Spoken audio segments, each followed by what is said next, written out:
Saudações, saudações calorosas a todos os fiéis seguidores da página Centro de Explicação Online e aos subscritos no YouTube Centro de Explicação Online MOS.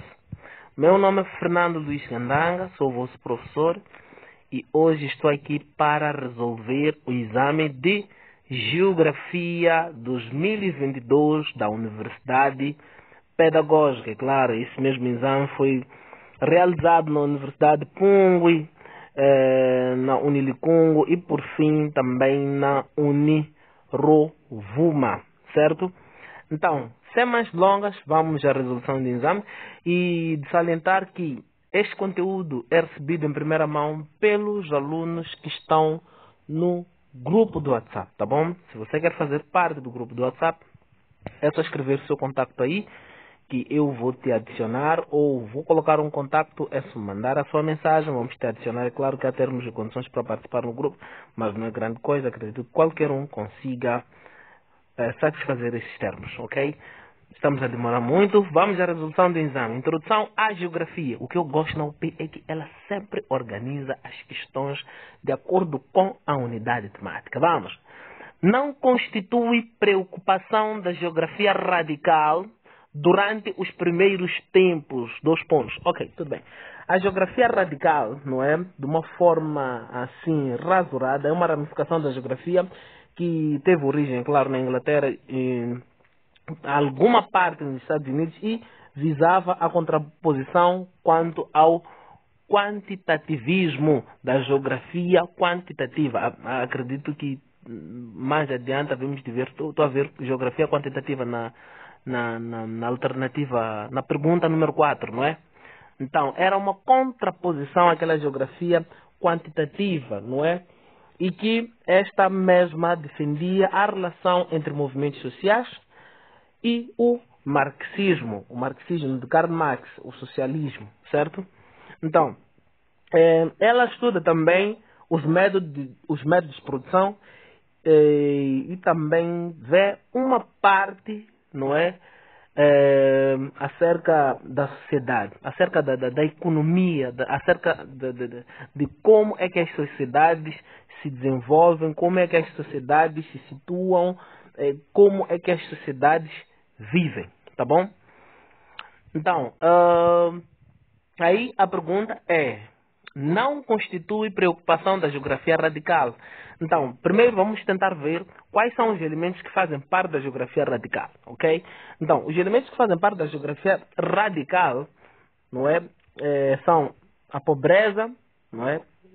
Pobreza, com certeza, é um dos ramos que é estudado pela geografia radical, que foi estudado exatamente nos primeiros momentos da geografia radical, não é? Temos a questão da condição de vida na cidade, assim como no campo, não é? Na urbe, assim como nas zonas rurais.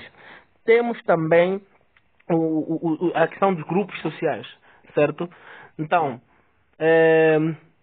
verificando aí, a única alternativa que não vai de acordo com a geografia radical ou com os preceitos da geografia radical é o universo e o sistema solar. Isso vem muito, mas muito depois.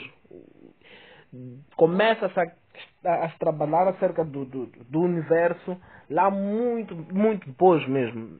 Depois da geografia radical, tá bom? Vamos.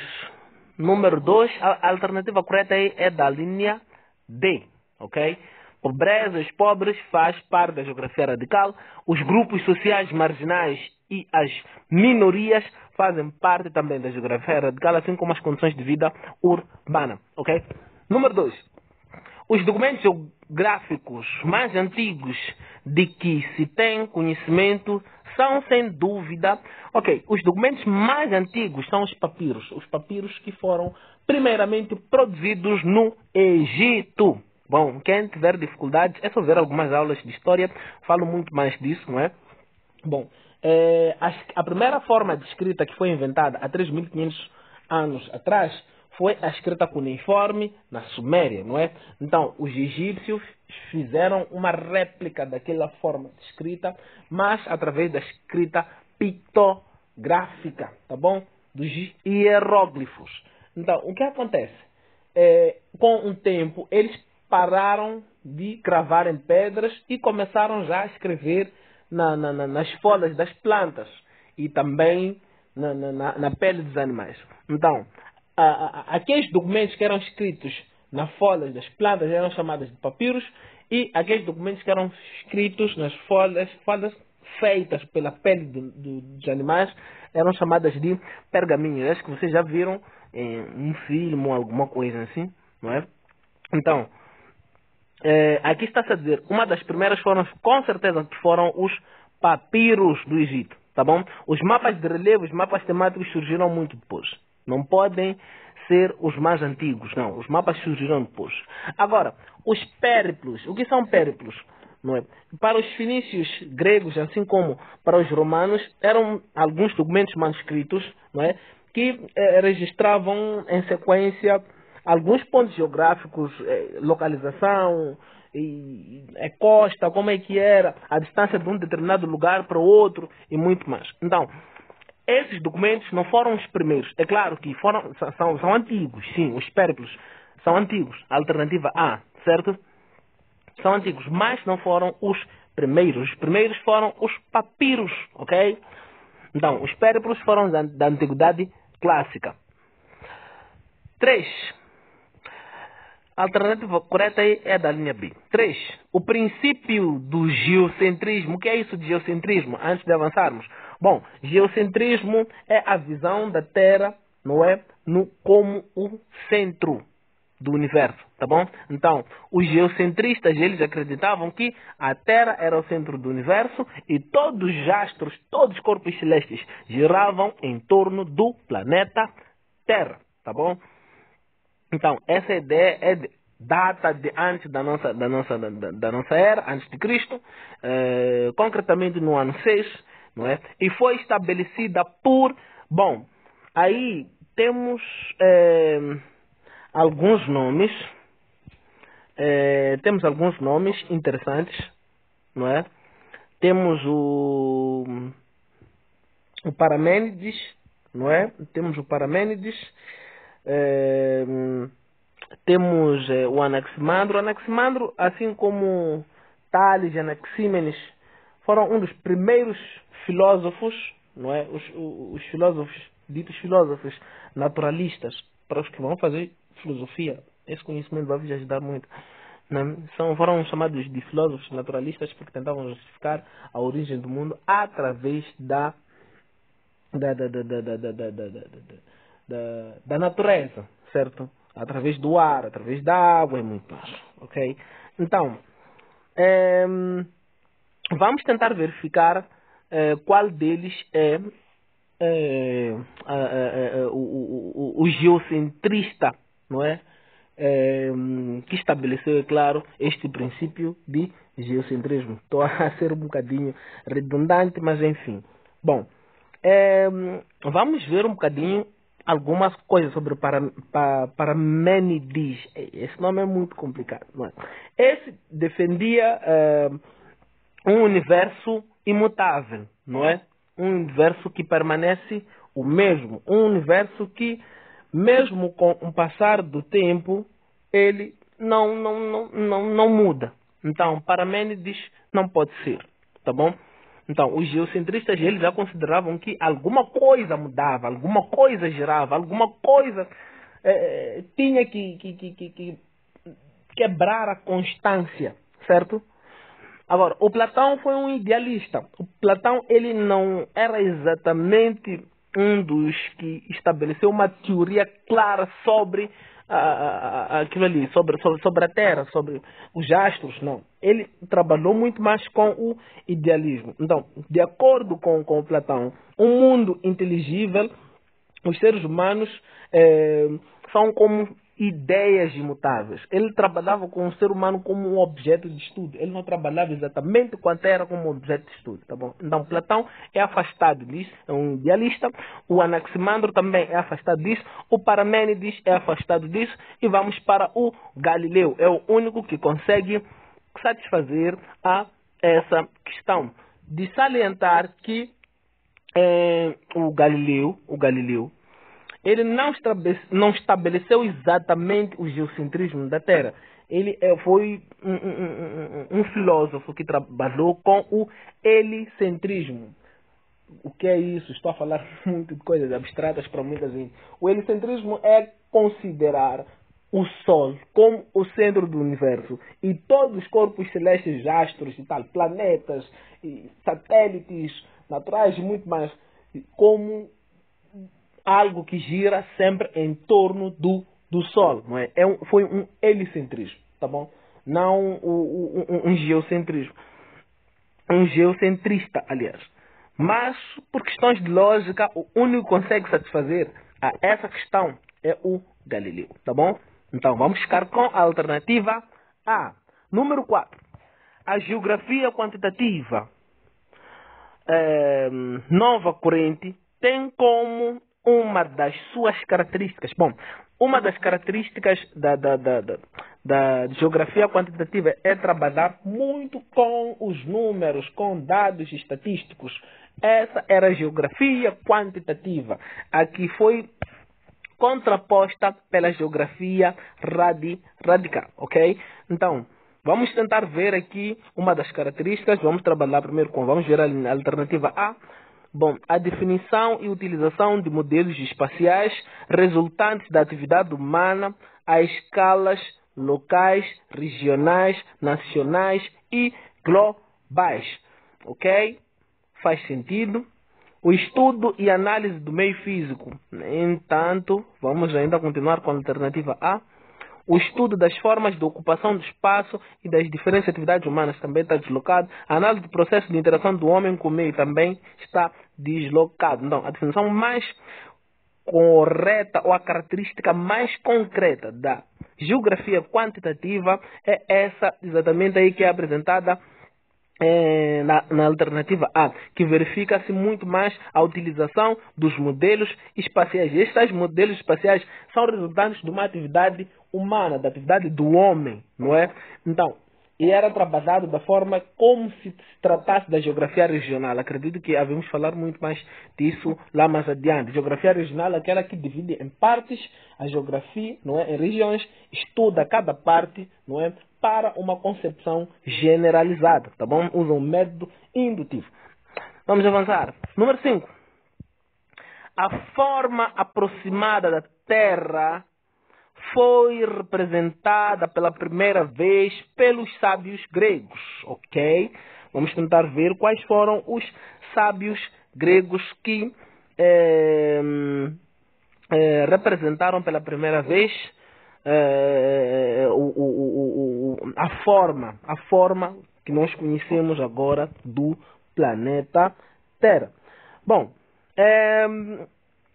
antes de vermos as alternativas aí, não é? É importante nós sabermos que um dos primeiros mesmo a fazer esse trabalho foi o Aristarco, tá bom? Então, esse foi o primeiro a falar do eclipse lunar e por isso foi muito criticado naquele momento por conta de que naquela época a ciência era antes de atingir esse patamar, era antes de se poder verificar isso, era antes da comunidade científica daquela época ter capacidade de verificar esse fenômeno.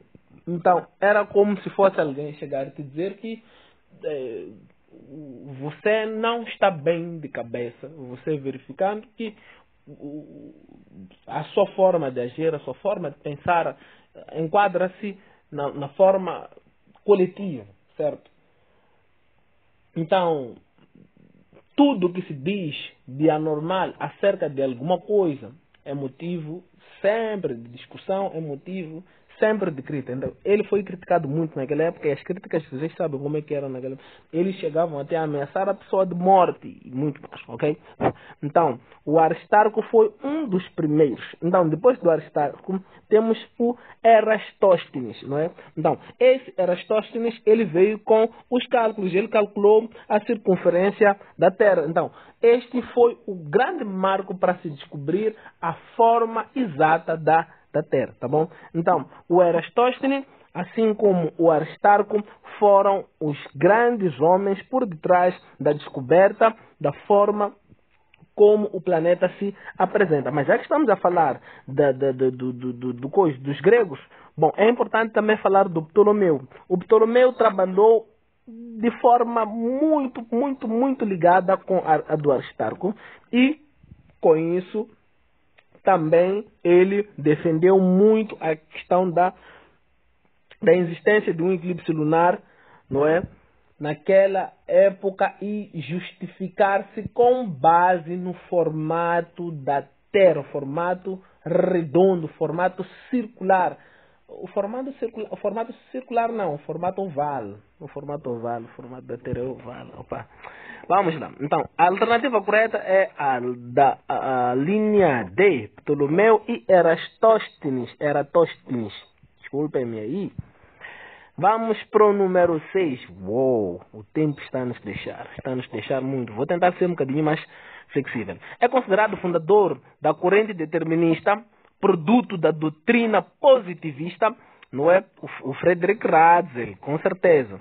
Com certeza é o Ratzel. Quando se fala do determinismo que diz que o meio é que determina a existência do homem, não é? Então, os deterministas, eles falam mais ou menos que a natureza, ela é determinante para a permanência ou a saída de um determinado ser humano de um lugar, tá bom?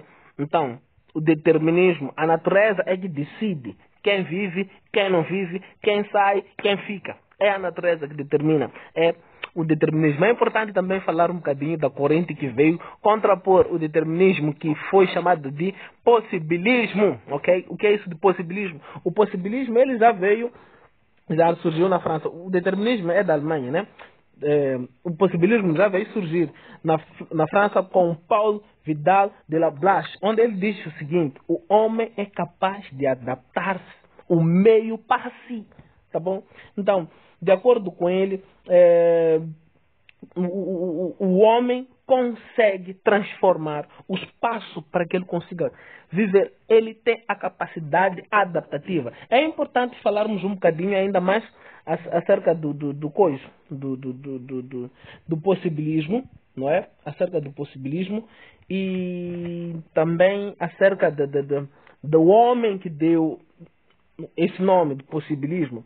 Quem deu isso aí já foi na Escola Nova da História, na Escola dos Análises, o Lucien Febvre, um dos fundadores, e ele foi, é claro, de acordo com os ideais de Paul Vidal de la Blache, quando ele diz que a natureza é modificada pelo homem para que ela possa acolher o homem. Não a natureza ser determinante para que o homem consiga viver aí. A natureza não decide quem vive e quem não vive. O homem que decide se quer viver em um determinado lugar ou não. Se ele quiser, ele transforma a natureza para que ele consiga se adaptar, consiga sobreviver àquelas condições. É por isso que nós observamos que em desertos, mesmo em lugares mais recônditos, em lugares mais complexos de se viver, lá existe o homem. Então, entendemos o que é com isso. Como é que podemos fixar isso aí na nossa cabeça? É fácil. Determinismo é de Ratzel, um dos primeiros. Friedrich Ratzel. Possibilismo, Paul Vidal de la Blache. Possibilismo de la Blache. Possibilismo de la Blache. Fácil, ok? Vamos avançar. Além dessas correntes, tem outras correntes. Se houver necessidade, acredito que vou acrescentar informação. Então, número 6, a alternativa correta é a linha B. Bom, o Augusto Comte é o pai do positivismo. Temos o Karl Reiter. O Reiter, ele é da geografia regional, não é? Temos o Alexander von Humboldt. Este foi o inventor se eu me lembrar, ele dizer ainda nessa aula, tá bom? Vamos avançar. Número 7. O possibilismo com o possibilismo, aliás, afasta-se a hipótese de a geografia dividir-se em duas ciências independentes, um dos quais que mais contribuíram para o desenvolvimento desta corrente, da corrente do possibilismo, é aquilo que eu estava a dizer há bocado. Paul Vidal de la Blas. Karl Marx foi o homem que trabalhou o socialismo, não é? É uma forma política, o socialismo, não é? E ele aprofundou muito mais, porque antes do Karl Marx tínhamos um socialismo utópico, aquele socialismo que dizia que porque o povo tem que decidir e tal, essas coisinhas e muito mais, mas era de uma forma como se fosse ficção. Quem traz a realidade, um socialismo científico, é o Karl Marx. Por isso que essa corrente, em vez de socialismo científico, alguns chamam de marxismo, tá bom? Immanuel Kant. O Immanuel Kant, ele foi um dos precursores da geografia regional, assim como o Karl Reiter, tá bom? E que mais temos aí? Samuel Champlin, não me lembro desse nome, não me lembro. Se eu me lembrar, hei de dizer. Então, a alternativa correta número 7 é a alternativa A, tá bom? Alternativa A. Estamos a ser lentos, uau. Vamos avançar, vamos avançar. Número 8. A Terra e o Universo, segundo a unidade temática. Número 8. A latitude de um lugar é, vamos, a linha A, o ângulo formado pelo plano do semimeridiano de referência com o plano do semimeridiano do lugar. A linha B, temos o quê? Temos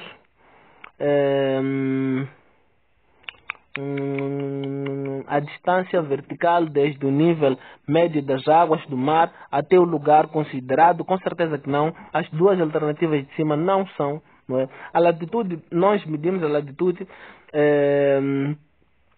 a partir do Equador, tá bom? Então, a latitude é medida de norte para o sul, não é? Através daquelas linhas que são chamadas paralelos, não é? Que marcam a distância entre um determinado ponto e o Equador, tá bom? Então, a alternativa mais bonita aí temos Equador e o paralelo do lugar. Temos na alternativa D a distância angular do Equador ao lugar. Exatamente, é basicamente isso, tá bom? Distância angular entre o Equador e o lugar. Angular por quê? Porque a latitude mede-se em graus, tá bom? Então, o ângulo formado pela curvatura do planeta, não é?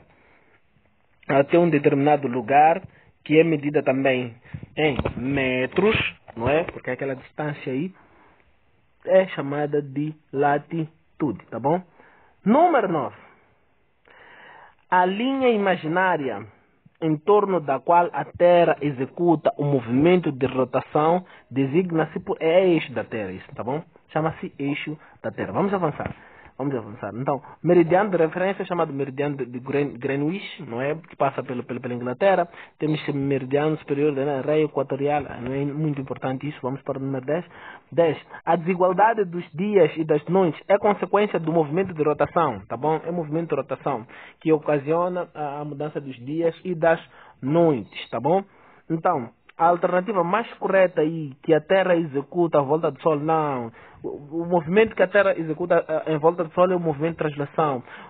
A linha B, da Terra em torno do seu próprio eixo imaginário. Com certeza que essa é uma das alternativas mais bonitas aqui que nós temos.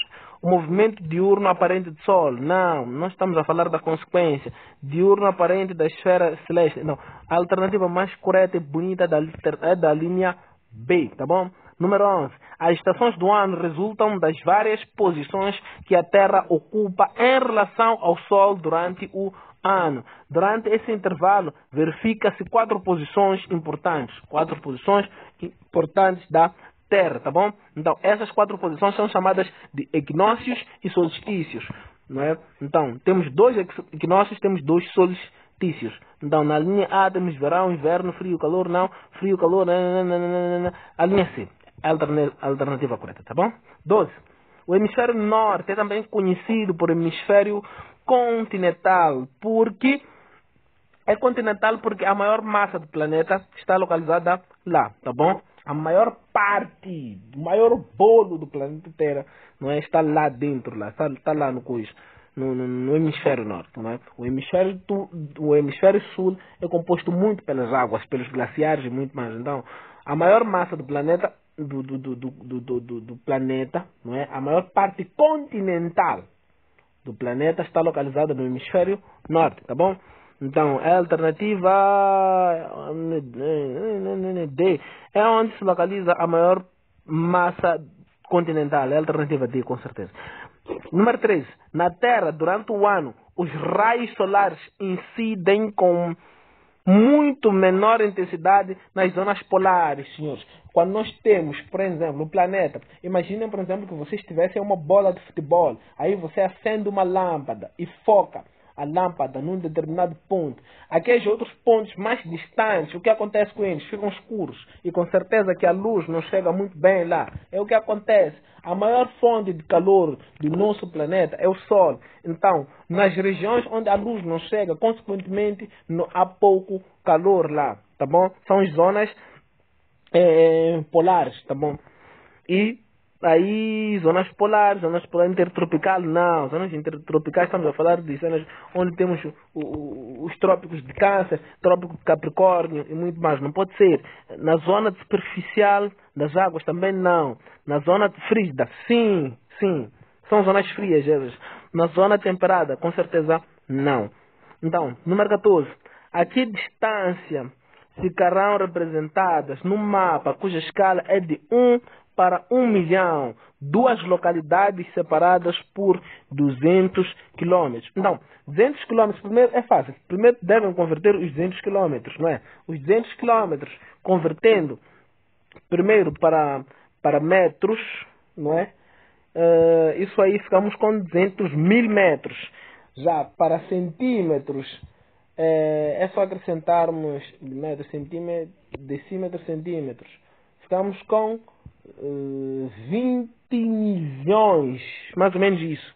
20 milhões de centímetros, tá bom? Então, fazendo a questão de correspondência, produto dos meios, produto dos extremos, não é? Vocês vão ter aí, com certeza, o que vem na alternativa B, 20 centímetros. Fazendo o produto dos meios e produto dos extremos, vão ter 20 centímetros, tá bom? Vamos para a geografia física geral. Vamos terminar na pergunta número 20. Vamos puxar um bocado, o tempo já se foi.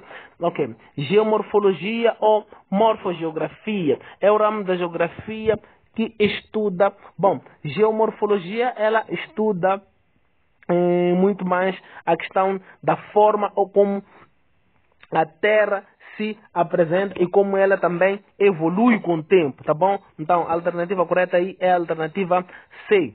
Vamos. 16. Rochas sedimentares resultam da acumulação em camadas paralelas e horizontais de materiais provenientes da desagregação de outras rochas. São exemplos de algumas rochas sedimentares. Bom, rochas sedimentares são aquelas que são formadas através de sedimentos, tá bom? Então, a alternativa mais correta aí é o basalto, granito, arenito. São da alternativa B. São a alternativa B é mais correta. 17.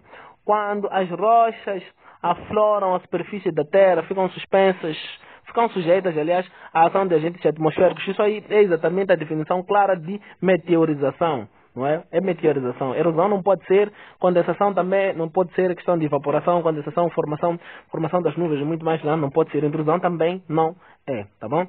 18. A aproximação de uma região do mar, não é? Provoca... Bom, a aproximação de uma região do mar provoca exatamente o equilíbrio. Um equilíbrio não exato, mas um equilíbrio básico da temperatura. Então, moderação da temperatura é a alternativa B. Vamos ficar com ela. 19. Na troposfera, a temperatura diminui com a altitude. Por quê? Porque quanto mais aumentamos a altitude, não é? A irradiação terrestre é mais fraca, é mais pequena, ela reduz, não é? E a energia do Sol, ela é absorvida de forma reduzida. Então, a alternativa mais correta aí é C. Vamos terminar 20. As amplitudes térmicas são maiores no interior dos continentes do que na costa, porque a alternativa correta é A.